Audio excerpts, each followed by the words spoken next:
Assalamu alaikum, hurmatly Baqayat rayonunun жашоочу тургундары. Китепканага келдик. Сыргакбек Соронкулов атындагы райондук борборуштурулган китепканасына.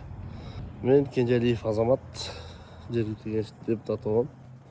Өзү 4 февраль деп саламатсыздарбы? Китепти белекке берүү күнүнө карата биз ошо Соронкулов атындагы райондук китепканада китеп эң мыкты белек аттуу акция жүрүп жатат. Ушул акцияны жарыялаганбыз. Ушул акцияга куш келипсиз, катышып кеттиңиз. Биз дагы ушул китепти окуп жүрдүк элек. Мөмүскөдөгү айымдар деген ушу кыздарым окуду эле.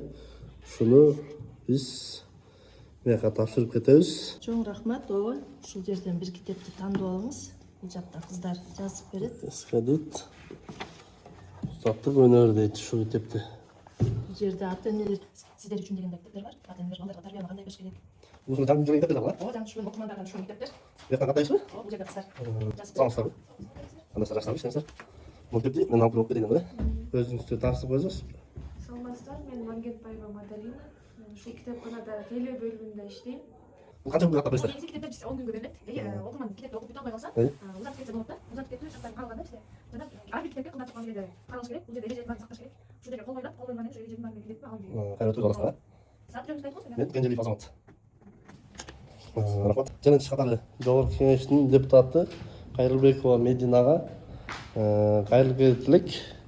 Ошол жерден бир китеп алып, бизден белекке алып кетишиңизди, челленджди өзүңүздүн окуп жүргөн китебиңизди бир тапшырып алганыңызга тилектешпиз. Буюрса өнүгүү иштей бериңиздер, келиңиздер, ошол жерден китеп алып окуп кетиңиздер. Биз сыйра таанышып алдыңыздар, баарыңыздар.